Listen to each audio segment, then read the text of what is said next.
Bisi, I am home now. Why is Bimpe in our bed? Tunde, you are back? I didn't expect you. Bisi, talk to me. What is going on? I can explain. Just wait until tomorrow morning. Tunde, I knew about my mother's plan a full month before it happened. I was just so afraid of disappointing her. My father was for 11 years, before he began an affair with her younger sister, disguised the betrayal. So the test was born from this? Yes, from pure betrayal. My wife's twin sister slept in our room the night I came back from Dubai.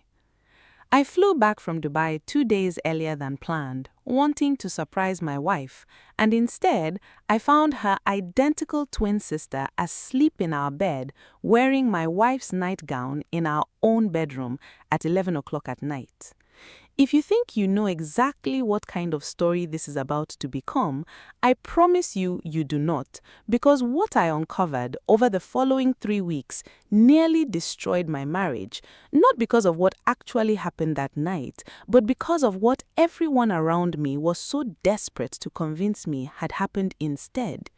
And if stories about the strange, hidden tests families sometimes run on the people who marry into them interest you, subscribe now, because this is a story I still have trouble believing myself, even though I lived through every single moment of it. My name is Tunde. I am 38 years old, and I have been married to my wife, BC, for 6 years. We met at a mutual friend's wedding in Lagos, back when I was still building my logistics consulting business from a single rented office in Ikeja, and she was working as a junior architect at a firm in Victoria Island.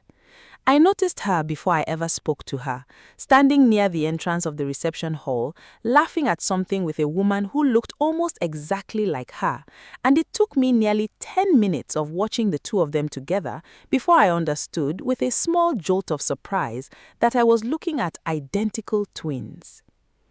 BC and her sister, Bimpe, were the kind of identical twins that make strangers do a visible double-take. The same height, the same warm brown complexion, the same distinctive gap between their front teeth that both of them, I would later learn, had refused to fix as teenagers out of a shared stubbornness about not wanting to look less like each other. Even their voices carried the same particular cadence, though over the years I learned to distinguish them easily enough. Small differences in how each woman laughed, how each carried her shoulders, differences invisible to strangers but obvious to anyone who spent real time with both of them. I want to tell you, honestly, that in the early days of my relationship with BC, the existence of an identical twin created a certain low-level anxiety I never fully voiced to anyone, not even to BC herself. It is one thing to fall in love with a specific person, her particular sense of humor, the specific way she tilts her head when she is genuinely listening to you, and another thing entirely to know that somewhere in the world exists another human being who looks on the surface exactly like the woman you love, capable in theory of stepping into her physical appearance so completely that even close friends occasionally mix them up at family gatherings. I never spoke this anxiety aloud because it felt petty, almost insulting to both women to admit that their genetic closeness unsettled me in some small, irrational way. But it lived quietly in the back of my mind throughout our courtship and into the early years of our marriage, a small, unexamined discomfort I never fully confronted until circumstances forced me to. We courted for nearly 2 years before I finally proposed, and I remember during that entire courtship deliberately spending time alone with Bimpe on several occasions, not out of romantic interest, but out of a genuine desire to understand her separately from her sister, to learn the small, distinguishing details that would let me tell the two of them apart instinctively, without ever needing to rely on clothing or context clues like casual acquaintances often did.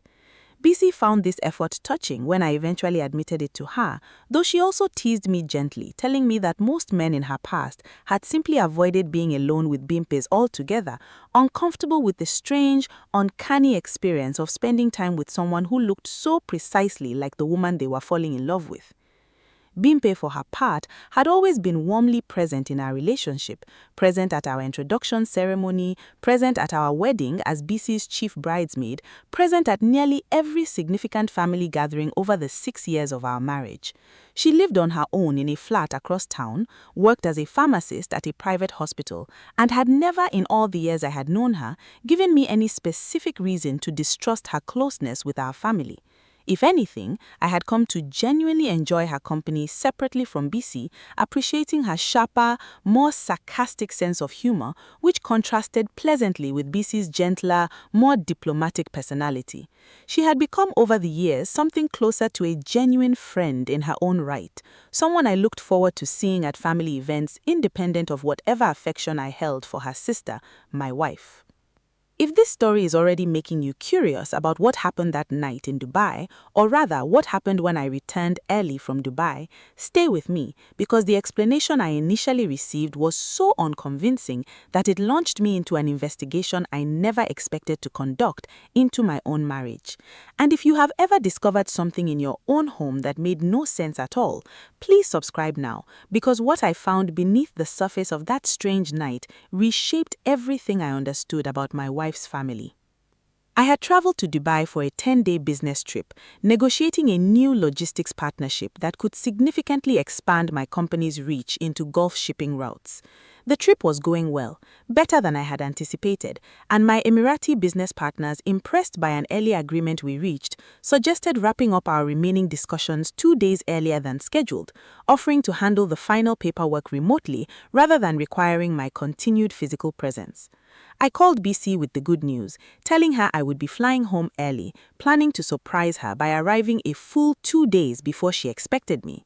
I did not tell her the exact flight details, wanting to preserve the surprise completely, planning to simply appear at her front door with the small gifts I had bought her from the Dubai Gold Souk, a delicate bracelet I knew she would love, wrapped carefully in tissue paper I had specifically requested from the jeweler, imagining her face when she opened it. My flight landed at 9 in the evening, and by the time I cleared customs, collected my luggage, and made the drive from the airport through Lagos traffic to our home in Lekki, it was nearly 11 at night. I remember feeling genuinely excited as I turned my key in our front door, imagining BC's surprised, delighted face when she saw me standing there 2 days earlier than expected. The house was quiet when I entered, most of the lights off except for a dim lamp in the hallway. I called out softly, not wanting to startle her if she was already sleeping, and when I received no response, I made my way toward our bedroom, still carrying my luggage, already composing in my mind the gentle way I would wake her with the gift I had brought her.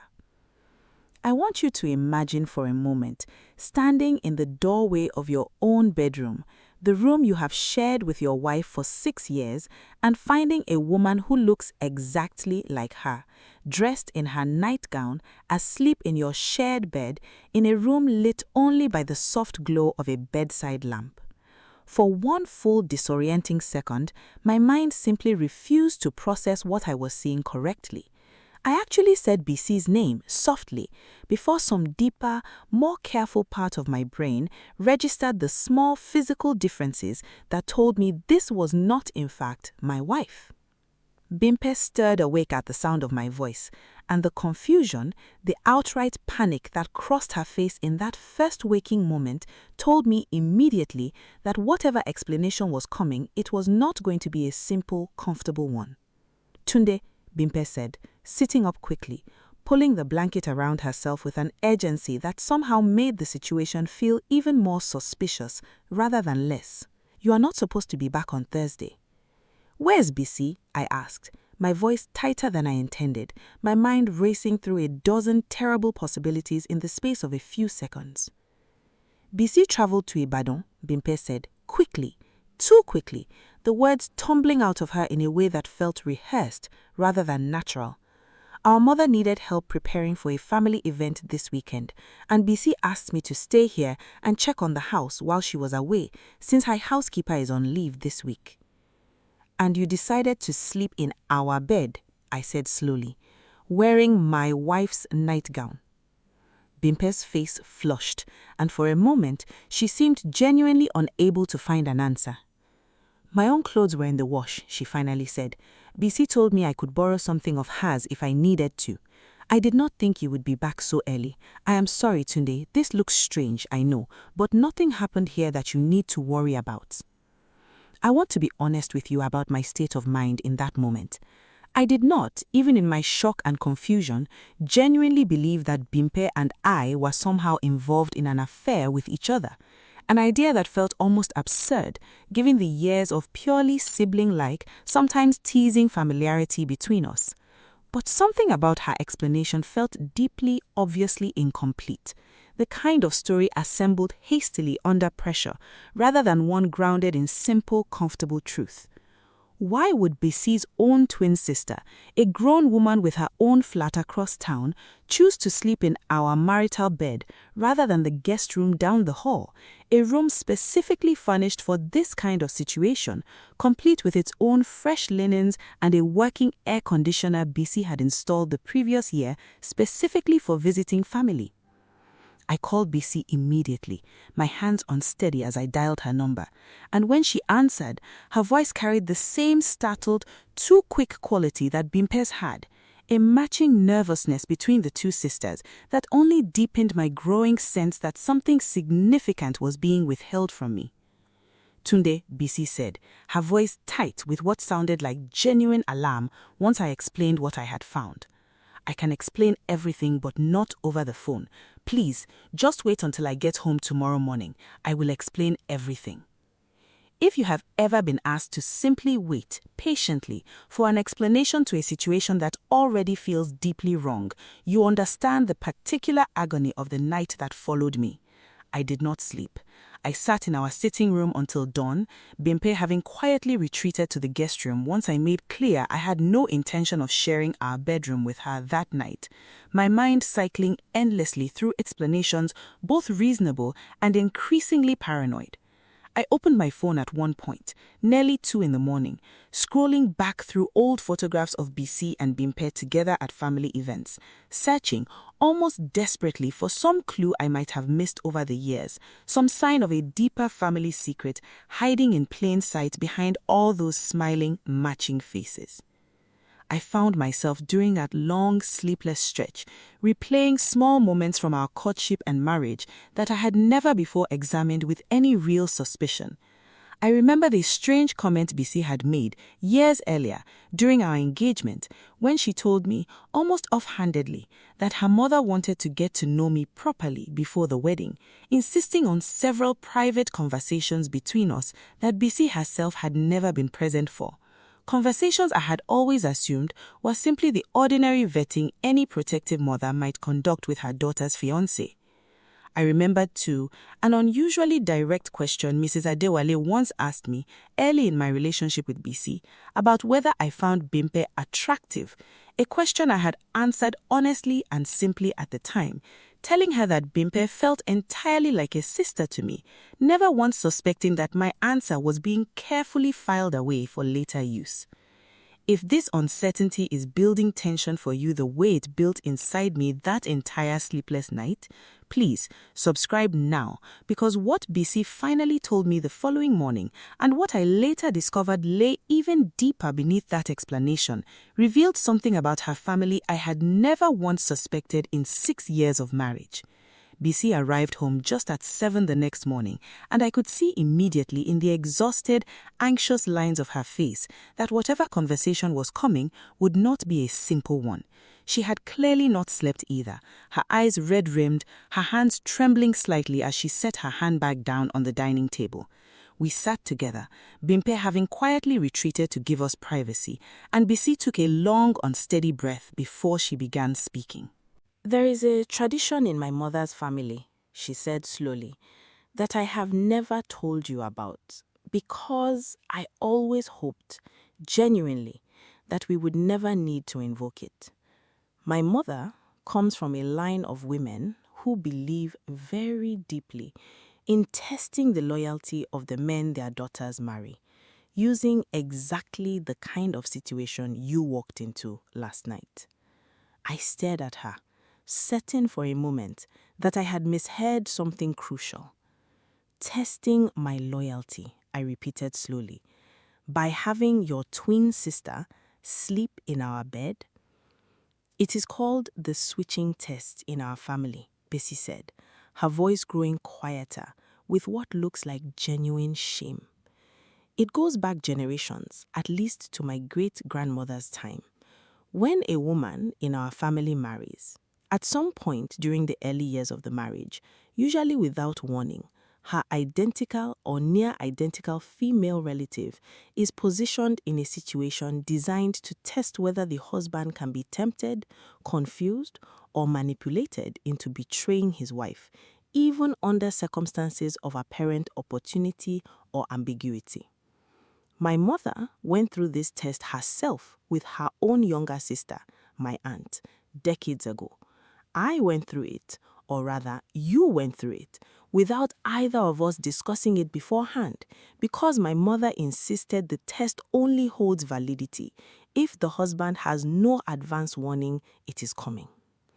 I sat in stunned silence, trying to absorb an explanation so far outside anything I could have imagined that it took several long moments to even begin processing its full implications. Your own mother orchestrated this, I said slowly. She asked Bimpe to sleep in our bed, specifically hoping I would return early and find her there. Bisi nodded, tears now falling freely down her face. She has been planning it for weeks, actually, ever since she learned about your Dubai trip. She originally intended it for the date you were scheduled to return, timing Bimpe's stay to overlap with your actual homecoming, testing whether you would notice anything different about her before growing physically intimate, testing whether you could be fooled into confusing her for me even in the most private moments of our marriage.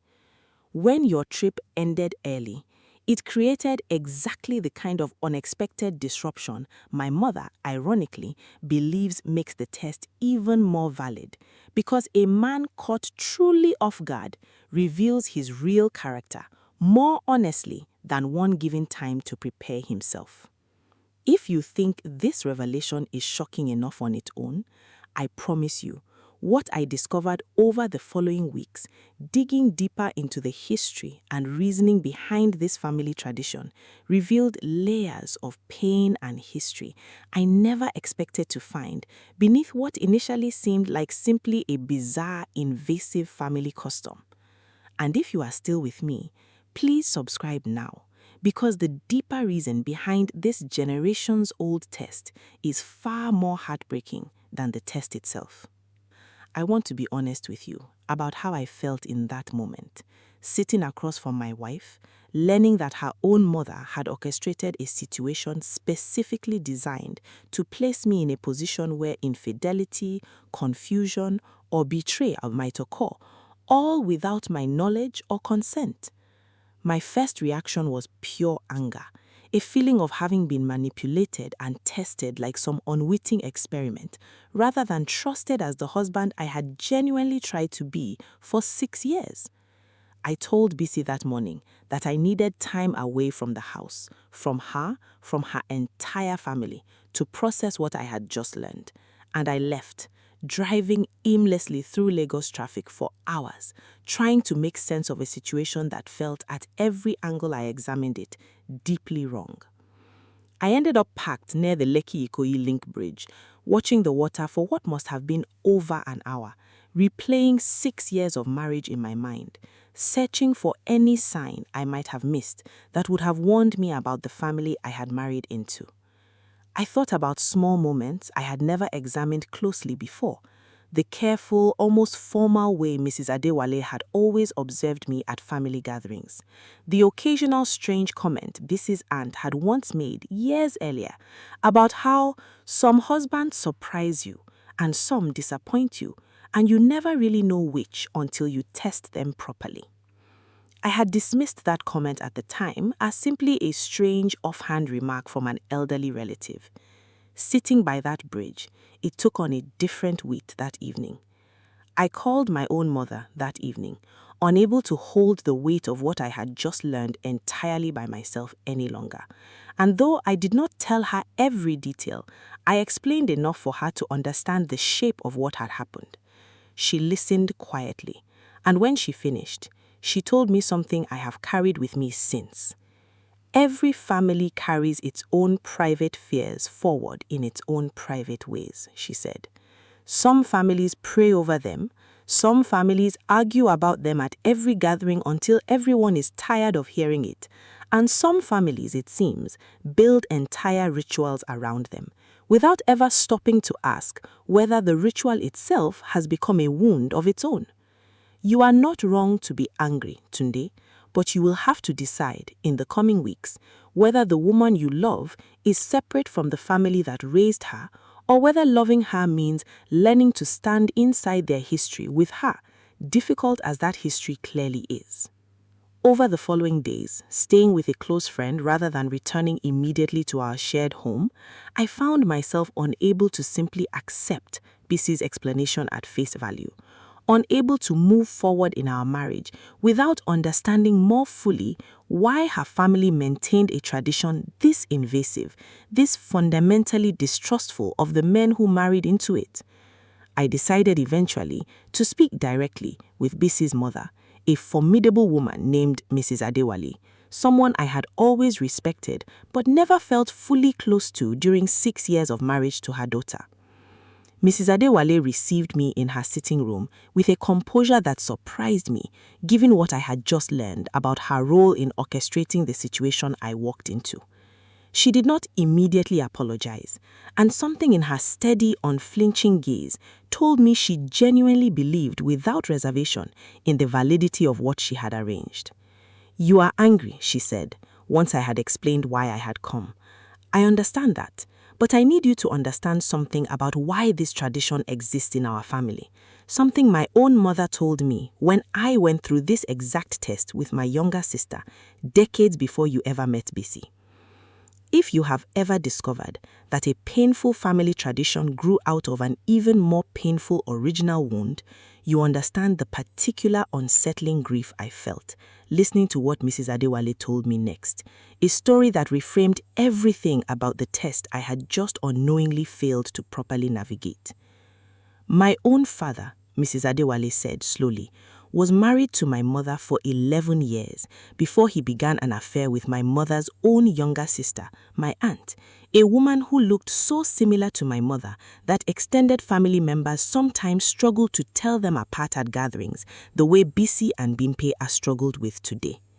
The affair was undiscovered for nearly 2 years, conducted with a carelessness my father clearly believed would never be detected, given how easily his behavior could be explained away as simple, innocent closeness with his wife's sister.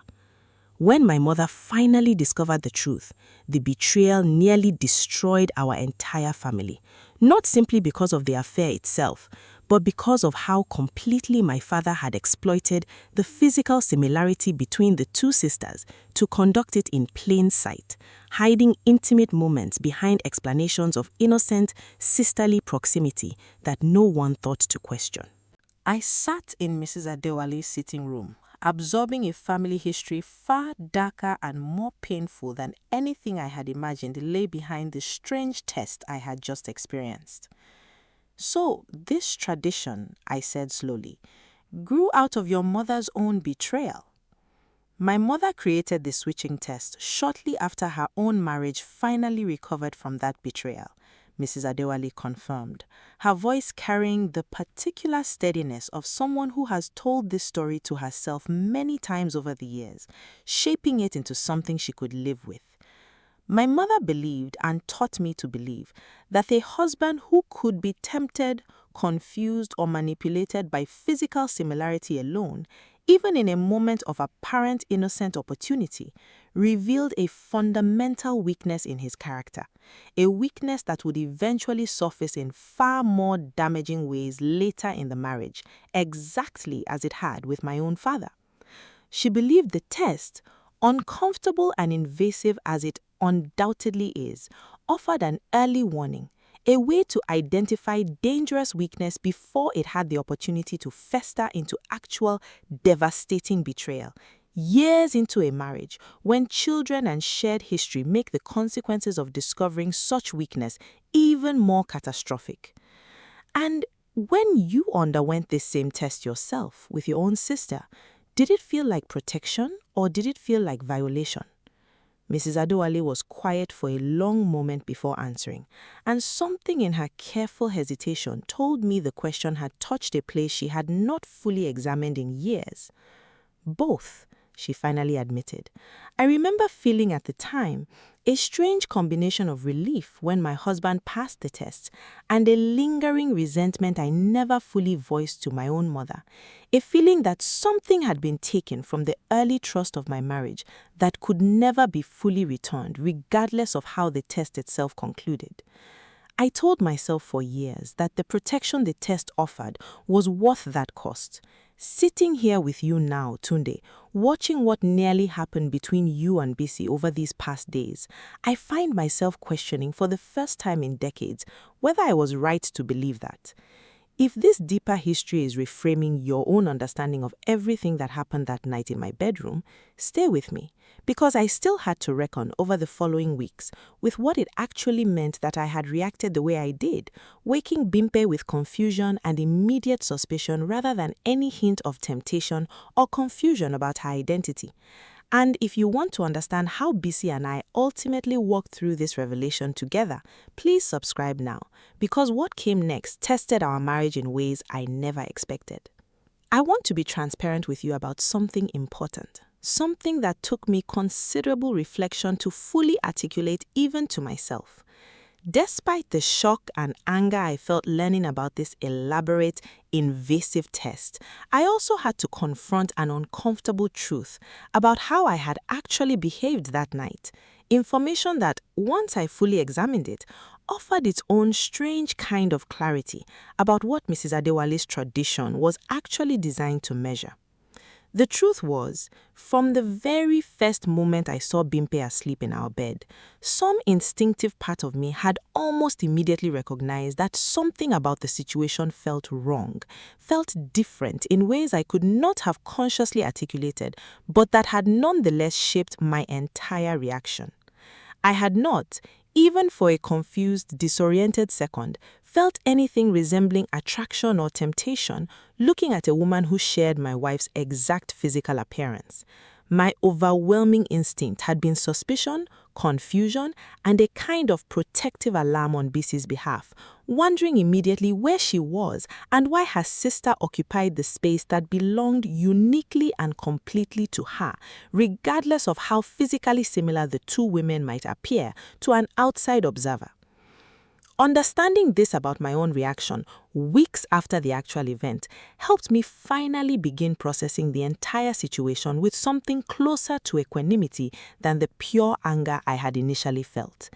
I had, in fact, passed the test Mrs. Adewale had designed, though the manner of my passing it, immediate suspicion and confusion, rather than temptation successfully navigated, differed somewhat from how I imagined such a test might typically unfold. What troubled me most, even after this realization, was not the outcome of the test itself, but the fundamental violation of trust involved in conducting it without my knowledge, treating me as a subject to be secretly evaluated rather than a partner to be openly trusted. I returned home, roughly a week after first learning the truth, ready to have an honest, difficult conversation with Bisi in light of everything I had learned. I found her waiting for me in our sitting room, visibly exhausted from a week of anxious uncertainty about whether I would return at all, and I could see in the careful, frightened way she watched me enter that she understood exactly how close we had come to losing everything over a tradition she had never fully chosen, but had felt powerless to refuse when her mother insisted upon it. "I need you to understand something," I told her, sitting down across from her, choosing my words as carefully as I could manage. "I understand now why this tradition exists in your family. I understand the pain your grandmother experienced, and I understand why your mother believes genuinely that she is protecting her daughters by insisting on this test. But Bisi, I need you to understand something too. A marriage cannot survive being secretly tested and evaluated without the knowledge or consent of one partner, however well-intentioned the reasoning behind that testing might be. If we are going to move forward from this, you have to promise me that whatever happens in our marriage going forward, whatever fears or uncertainties either of us carries, we address them honestly together rather than through secret tests neither of us has agreed to undergo.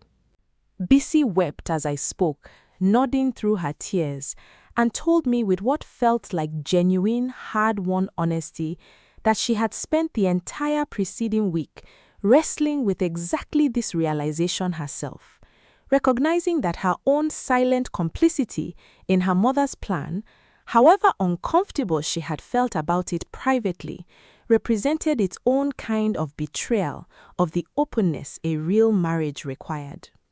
I knew about it a full month before it happened, she admitted quietly. My mother told me her plan, swore me to secrecy, and I told myself over and over that agreeing to stay quiet was simply respecting her wisdom as my mother. But Tunde, some part of me knew, even then, that keeping this from you was wrong, and I let my fear of disappointing my mother override what I knew in my heart was the right thing to do for my own marriage. I remembered, sitting there, listening to her, that I still had the small gift from the Dubai gold souk sitting untouched in my luggage, exactly where I had packed it the night everything unraveled, the delicate bracelet I had imagined placing gently on her wrist as a surprise. I retrieved it that same evening and gave it to her, not as a grand romantic gesture meant to erase what had happened, but simply as a small, honest reminder of the excitement and love I had carried home before everything became complicated. A reminder that the man who walked through that door 2 days early had done so wanting nothing more than to surprise his wife with something beautiful, not to be tested, evaluated, or measured against a fear that predated our entire relationship. If this resolution feels satisfying to you, I want to be honest that reaching it required several more difficult conversations over the following months, not just between Bisi and me, but between Bisi and her mother as well. Conversations that ultimately reshaped the entire family's relationship to this generations-old tradition. And if you have made it this far in the story, please subscribe now, because what finally happened with Mrs. Adewale and what our marriage looks like today, 3 years after that strange, unsettling night, might surprise you. Bisi, in the months that followed, had a series of increasingly difficult conversations with her mother, ultimately telling her directly and firmly that she would not participate in perpetuating the switching test with her own future daughters should she and I be blessed with children who eventually married.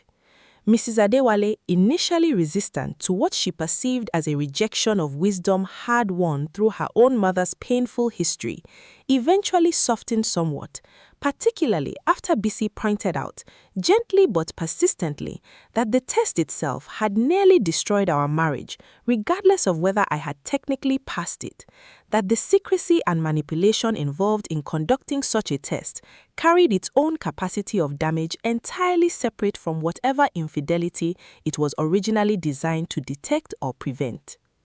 Bimpe and I, for our part, had our own difficult conversation during this period, one that I believe was necessary for both of us to move forward comfortably as family.